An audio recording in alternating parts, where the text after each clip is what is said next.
Okay, so today, lesson 4.1, translations. We're going to be talking about several types of transformations. The three main ones are translations, rotations, and reflections.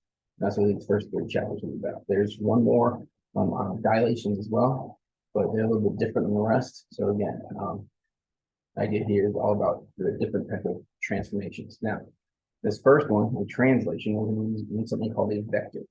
A vector, you might recognize from special only. A vector is a quantity that has both direction and magnitude. All right, so what does that actually mean? Well, a vector, if you look at the diagram over here off to the side, this green line is a vector. It's showing direction. So we're going from P to Q. So we have a line, an arrow that's drawn from P to Q. It's showing how far over and up it's going. So they split it up into how many moves to the right we're moving, how many moves up we're moving. And so we have an initial point, which is where it's starting from.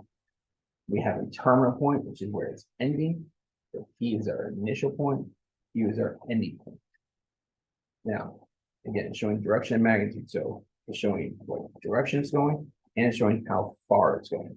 So that length of the arrow is the distance it's actually traveling. Now, sometimes we're going to have a diagram where we have multiple values moving, and we'll have them moving at the same vector. And when we do that, all the vectors will look exactly the same. They'll have the same length, have the same size, they'll be pointing in the same exact direction. So, all right, we're talking about initial and terminal. Now, the vector is named vector PQ. Notice it looks a lot like our notation for array, but if you look closely at the arrow on the end, when you do the notation, there's only half of an arrow there. So that's different than when we talk about array. So that little notation where it says vector PQ, again, having that half arrow where we have that slight upward stick of the arrow, that's going to be for a vector. All right, so again, that's vector PQ. Now, as we said before, the horizontal component of this vector is 5. The vertical component of the vector is 3. And if we write this in component form, we're writing it so that we're saying, how many units over and how many units up we're going. So it's kind of like a coordinate. Instead of it being a coordinate on a graph, it's just how many x values moving, how many y values moving. So we will have both positive and negative values when we're writing it in component form like that. So in component form, this vector is the vector 5, 3. Also, notice when it's in this component form, these aren't parentheses. They're angled a little bit sharper, right? We'll come to an arrow. So that's what we use when we're doing a vector. Now, there are 3 different ways to actually write out a vector and write it. So component form is just one way to write it. All right. Also, I should mention, when we go back to this list, there is a lot of vocab in this section. So looking over here off to the side, again, there's a lot of vocab in this unit. Now, this is probably the biggest amount of vocab for this entire section is just in 4.1. So if you haven't done your index cards yet, 4.1, make sure you do. I'll tell you now, there is not going to be an index card check this week. I'll wait until I'm back next week in order to do the card check. All right, example 1, identifying vector components. So in the diagram, name the vector and write its component form. So notice we have an arrow that's being drawn. It's starting at J, it's ending at K. So the first thing is noticing what is the initial point. Initial point is J. What's the terminal point? The terminal point is K. It's going from J to K. We can write it as this is vector JK. Now, oh, they used the wrong arrow there. I'm not going to be able to correct it on here, but they used the wrong arrow. It should really just be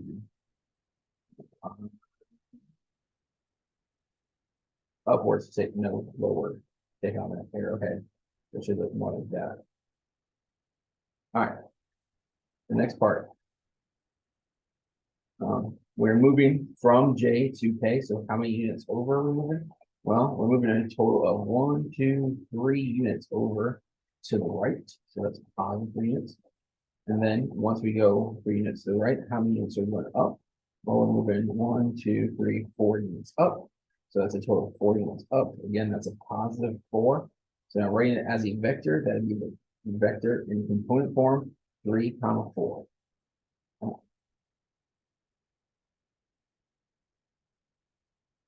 Now, for this next part, so we're talking about transformations. A transformation is a function that moves or changes a figure in some way to produce a new figure called an image.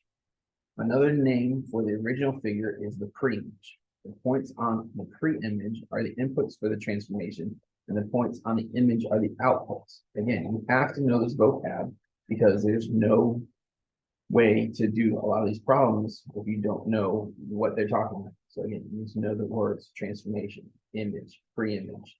Again, you gotta know which one is the starting point, which one's the ending point. So if we're talking about our vectors, our pre-image is at the initial point of our vector. The image will be at the terminal point of our vector. Now, translations is the first type of transformation that we're going to be talking about. And our translations are done by moving points along a vector. All right, we're going to be shifting all the points, the exact same vector, exact same direction, exact same distance. So a translation is every point on the figure the same distance in the same direction. More specifically, it translates, maps, and moves points P and Q on the plane figure along a vector to points P prime and Q prime. And you see that little apostrophe there that is read as a prime. So that's actually telling us which one is our image. So our pre-image is the one without the prime. Our image is the one with the prime. So we're going from P to P prime and from Q to Q prime. Now notice they have another way of writing out how we're doing this vector here. They a lot of times refer to this as a rule. So what do we actually do? If we're moving this along the vector AB, well, we're taking the value, the original value of the point, and adding that A value, which is how many X values we're moving. We're adding that to X. And then we're taking the B value and we're adding that to the Y, because how many Y values we're moving. So again, we had our component form, vector for our vector, and then we have the rule written where we take our original X and Y values and add those two pieces of our component form. How many units our X is moving, how many units our Y is moving, and that's going to be our solution. So there's a lot of graphing in this section. Looking down here at the bullet points, we have P prime is equal to Q to Q prime. This is saying the length of P to P prime and the length of Q to Q prime is the same. They're along the same exact length vector. So again, that they're equal distance from each other. All right. So translations map lines to parallel lines and segments to parallel segments. For instance, in the figure above, PQ is parallel to P prime Q prime. So the original line and the new line, so the original pre-image and the new image, they are parallel to each other. And then our vectors are also parallel and congruent to each other. Example 2.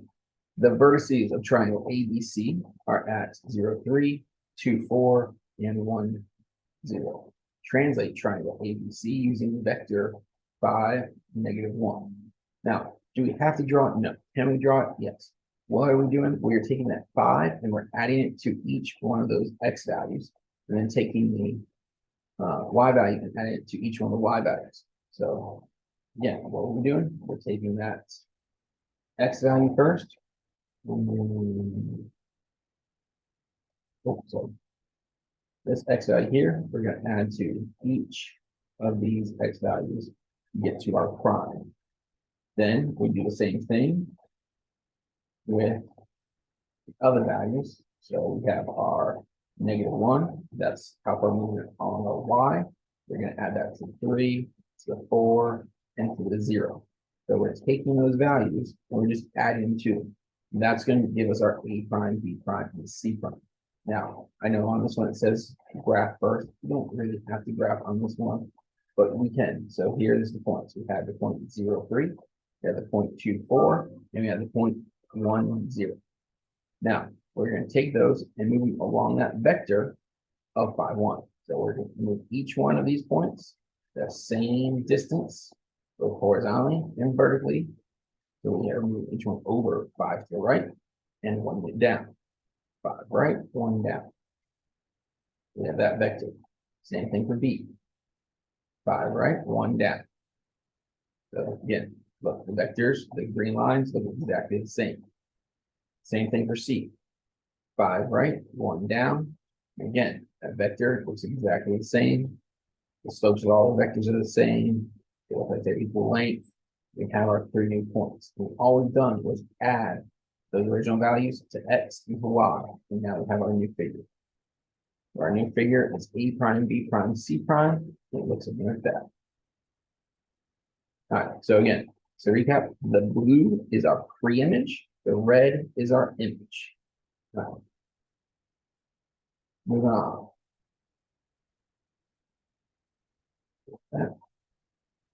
Okay, we can also express a translation along the vector using a rule which has this notation. So we have x, y is going to go to x plus a and y plus b.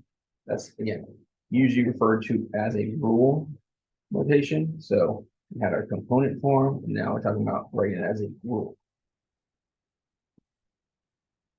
So on the next one, write a rule for the translation of triangle PQR to triangle P prime, Q prime, R prime. So look at one of the points, doesn't matter which one, they're all moving in the exact same direction. How many units over does it go? How many units down does it go? So we're going to go from P to P prime. We move over how many units? So the blue one is our starting point. Why is the blue one our starting point? Because it doesn't have the primes on it. The red has the primes on it.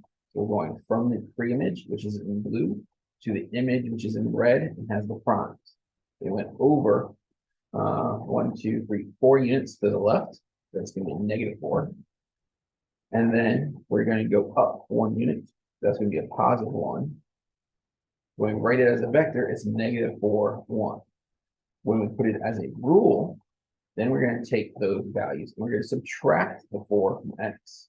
We're going to add the 1 to y. So our rule is the original xy value is now at x -4 and y +1. All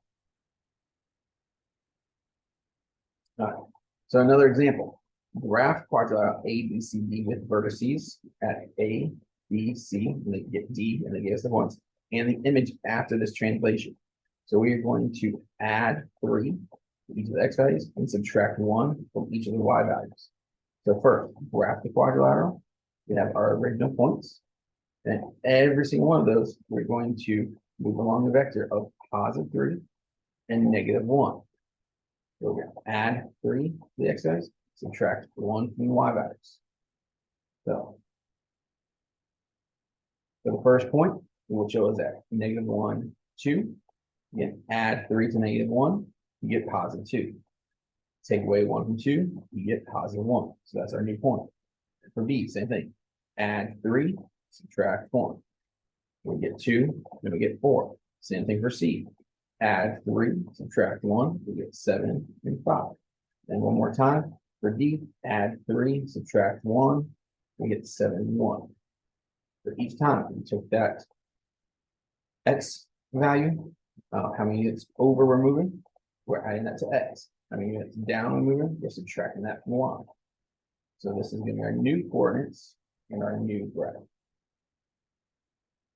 All right, rigid motion. So what we just did with a translation is a type of rigid motion. A rigid motion is a transformation that preserves length and angle measure. Another name for rigid motion is isometry. A rigid motion maps lines to lines, rays to rays, and segments to segments. Now, I think it's coming up a little further in this chapter. I'm going to mention it now. There's even one more name, and it's a congruent transformation. So we have rigid motion, isometry, and congruent transformations are all the same thing. So rigid motion, isometry, and congruent transformations. Those are all going to be the same thing. They're keeping the exact same size, the exact same shape, so that the original image and the original image, which is called the pre-image, and the new image, which is called the image, are congruent to one another. All right, so on here, notice this is postulate, translation postulate. A translation is a rigid motion. Because a translation is rigid motion, the rigid motion reserves length and angle measure. The following statements are true for the translation shown. So notice, they are showing that all these values are equal. All the angles have the same, or have equal measures. So D and D prime, E prime, F and F prime, all the segments have the same measure. So when two or more transformations are combined to form a single transformation, the result is a composition of transformations. Now, if you get two rigid motions, so let's say we did two translations, the original figure and the newest figure will also be rigid motion, which would mean that they are also going to be congruent. Now, if you move more than once, instead of just using one prime, you're going to use two primes for the next image. All right, composition in theorem. The composition of two or more rigid motions is a rigid motion. That's what I just said. I forgot it's on the next slide. The theorem above is important because it states that no matter how many rigid motions you perform, lengths and angle measures will be preserved until the final image. For instance, the composition of two or more translations is a translation. On here, look, they got two different transformations going on. The first one we're going to mark with a prime. The second one we'll mark with a second prime. So first graph the original line. Then we're going to go +5 and -2. So we're adding 5 to the x's, going right 5, and subtracting 2 from the y's, going down 2. So we're going to go over and down. Graph the new one. Notice S prime, R prime. Now our new line. We're going to do the same thing again with that image and go to our next image. So we have x -4, y -2. So now we're going left 4 and down 2. We're going to go from that when we just did, go left 4, down 2 to get to our next one. Now we have S double prime, R double prime, so that we have our new values. So again, the prime notation is showing us which one was first, which one is second, which one is last here. And again, if we did this a third time, then we have S triple prime. So again, we just keep going, we keep adding another prime, another apostrophe, which again is read as a prime. Now, all three of these lines are congruent. They have the same equal measures. Notice they are all also parallel to each other. Because again, we shifted them the exact same distance, the exact same direction each time. So again, they maintain their shape. They are both, or all three of them are going to be equal in length, and they're going the exact same direction. All right. On this one, you use floor tiles to help you learn a new dance move. You move one tile right and 3 tiles down, move 2 tiles left and 1 tile up. Rewrite the composition as a single transformation. So looking at what we did for each one of these, all right. So set up a plan here. Look at how many units we moved both left and right. Combine those, add them together. So add and subtract those numbers together, and then up and down, add and subtract those together. All right. So what do we actually do? We had the first one. We had +1 -3. Then we subtracted 2 and added 1. So we combined our like terms. And now we're at -1, -2. So our original move to our final move did a complete move of -1 and -2. So again, we moved a total of 1 unit left, 2 units down from the original starting position. So we can just add the vectors together. And then they're just checking their work by doing both ways, the original, and then checking against what we just said of how it ended up 1 left, 2 down. And that's it. All right. So now you're going to have an assignment. We're not going over the self-assessments on this video. So the assignment is actually online. It's on Big Ideas. If you want to do it from the textbook, you can. I'll have it posted both on Canvas and in Big Ideas. Now, when you do the assignment in Big Ideas this time, it should automatically post to Canvas. So I did change a couple things about the assignments this week. Trying something a little bit new that the district just made available. So we'll see how that works. So make sure you get your assignment done during class time, and then submit it, and you should see it appear in Canvas. And we'll talk more about how that grade book is going to work on Monday.